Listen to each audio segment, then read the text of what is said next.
Who's going to drive Dad to his doctor's appointment? The group chat went silent. The eldest daughter typed first.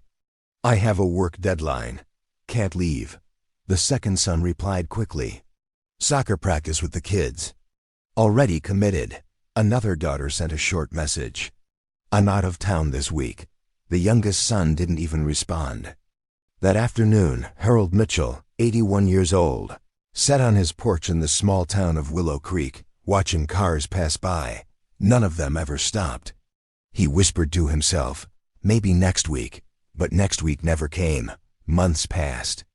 Calls became shorter. Visits became excuses. Still, Harold kept his phone close, volume turned all the way up just in case. On his 83rd birthday, he told his only companion, a 28-year-old neighbor named Sarah Cole, I think they'll surprise me this year. Sarah forced a smile. Maybe they will, he nodded slowly.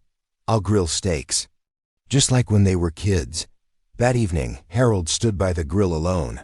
The steaks went cold. The candles on his cake melted without ever being blown out. 1 week later, every sibling received the same urgent text from Sarah. Your father collapsed. He's in critical condition. Come now. Panic hit instantly. Meetings canceled. Flights booked. Excuses erased. They rushed through the hospital doors and ran toward his room, hearts pounding with fear. But when they pushed open the door, Harold sat upright in bed, perfectly fine, reading a newspaper. Sarah stood beside him, arms crossed. He's not dying, she said firmly. But I needed to know. Does he have to be dying for you to show up? No one could speak. Harold's voice cracked.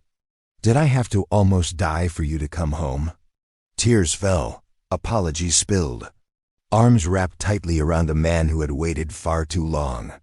That night, the family stayed together for the first time in years. But the years already lost could never be returned. Remember this, your father won't always be a phone call away. One day, that chair on the porch will be empty. One day, there will be no more steaks on the grill. Don't wait for an emergency to remind you what matters. If this story moved you, comment your father's name below. Let him know today that he is loved.